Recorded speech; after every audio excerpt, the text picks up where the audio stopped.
Hi, ഞാൻ നവാസ്. നമ്മളിന്ന് സംസാരിക്കുന്നത് എന്താണ് സെയിൽസ്, അതേപോലെ തന്നെ ഒരു സെയിൽസ്മാന് വേണ്ടുന്ന 5 സ്കില്ലുകൾ എന്തൊക്കെയെന്നാണ്. നമുക്കറിയാം, ഒരു ബിസിനസ്സിലെ പ്രധാനപ്പെട്ട ഒരു പാർട്ടാണ് സെയിൽസ് എന്ന് പറഞ്ഞാൽ. സെയിൽസ് ഇല്ലെങ്കിൽ ആ ബിസിനസ് തന്നെ അല്ല അല്ലേ. അപ്പം നമ്മൾ സെയിൽസ് ചെയ്യുന്ന ഒരു വ്യക്തിക്ക് വേണ്ട 5 സ്കില്ലുകളെ നമ്മൾ വിശദീകരിക്കുകയാണ്. അപ്പോൾ അതിൽ പ്രധാനപ്പെട്ട ഒരു സ്കില്ല് നമ്മളെ മൈൻഡ് സെറ്റാണ്. ശരിക്കും സെയിൽസ് എന്താണെന്ന് വെച്ചാൽ നമ്മൾ മറ്റൊരാളെ സഹായിക്കുന്നതിനാണ് സെയിൽസ് എന്ന് പറയുന്നത്.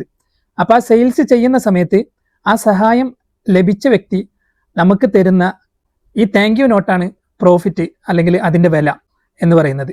അപ്പോൾ സെയിൽസ് ചെയ്യുന്ന ഒരു വ്യക്തിയുടെ മൈൻഡ് സെറ്റ് എന്താണെന്ന് വെച്ചാൽ, ഒരു കസ്റ്റമർക്ക് ഒരു പ്രോബ്ലം ഉണ്ട് അല്ലേ, ആ പ്രോബ്ലത്തിനുള്ള ഒരു സൊല്യൂഷൻ നമ്മുടെ കയ്യിലുണ്ട്.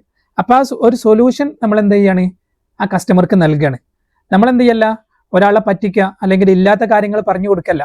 ഒരു വ്യക്തിക്കുള്ള ഒരു പ്രശ്നങ്ങൾ, ആ പ്രശ്നത്തിനുള്ള ഒരു സൊല്യൂഷൻ നമ്മുടെ കയ്യിലുണ്ട്. ഈ സൊല്യൂഷൻ നൽകുന്നതിനാണ് എന്ത് പറയുന്നത്, സെയിൽസ് എന്ന് പറയുന്നത്. അപ്പോൾ സെയിൽസ് ചെയ്യുന്നവനിക്ക് ആ കാര്യങ്ങൾ പറയുമ്പോൾ അതിൽ മടി വേണ്ട. നമ്മളൊരാളെ പറ്റിക്കാൻ വേണ്ടി പോവല്ല, നമ്മളെ എങ്ങനെയെങ്കിലും അവൻ്റെ പൈസ മേടിക്കാൻ വേണ്ടി പോവല്ല, അവൻ്റെ പ്രശ്നങ്ങൾ പരിഹരിക്കാൻ വേണ്ടി പോവാണ്. അപ്പോൾ ഉദാഹരണമായിട്ട് നമ്മളെ നൊമാറ്റോൻ്റെ വാട്സപ്പ് എക്സ്റ്റൻഷൻ കുറേ ബിസിനസ് ചെയ്യുന്ന ആളുകൾക്ക് അവർക്ക് വരുന്ന എൻക്വയറിനെ കൈകാര്യം ചെയ്യാൻ വേണ്ടിയിട്ടും അവരുടെ കസ്റ്റമറെ നല്ല രീതിയിൽ ഫോളോ അപ്പ് ചെയ്യാൻ വേണ്ടിയിട്ടും അവർക്ക് വരുന്ന ഓരോ ലീഡും സെയിൽസ് ആക്കി മാറ്റാൻ വേണ്ടിയിട്ടുള്ള സഹായമാണ് നമ്മളെ നൊമാറ്റോൻ്റെ വാട്സപ്പ് എക്സ്റ്റൻഷൻ കൊണ്ട് ലഭിക്കുന്നത്. അപ്പോൾ നമ്മൾ അത് കൊടുക്കുന്ന സമയത്ത് നമ്മൾ ഒരു ബിസിനസ്സുകാരൻ്റെ ഒരു പ്രശ്നത്തിനുള്ള ഒരു പരിഹാരമാണ് നമ്മൾ നൽകുന്നത്. അപ്പോൾ അതുകൊണ്ട് തന്നെ എന്ത് പ്രൊഡക്റ്റ് നമ്മൾ സെല്ല് ചെയ്യുമ്പോഴും നമുക്ക് അതിലുള്ളൊരു വിശ്വാസം നമുക്ക് വേണം.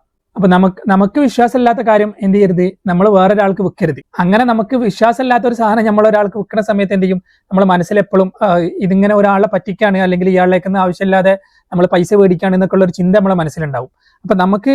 അപ്പോൾ ഫസ്റ്റിൽ വേണ്ട നമ്മളെ മൈൻഡ് സെറ്റ് റെഡിയാക്കുക. നമ്മളെ പ്രൊഡക്റ്റ് ഈ ഒരു കസ്റ്റമറെ ഒരു പ്രശ്നത്തിലുള്ള ഒരു പരിഹാരമാണ് എന്നുള്ള ആ ഒരു മൈൻഡ് സെറ്റിൽ നമ്മൾ എന്ത് ചെയ്യുക, സെയിൽ ചെയ്യുക. അപ്പോൾ അടുത്ത സ്കില്ല് നമ്മൾ അടുത്ത വീഡിയോയിൽ എക്സ്പ്ലെയിൻ ചെയ്യും. താങ്ക്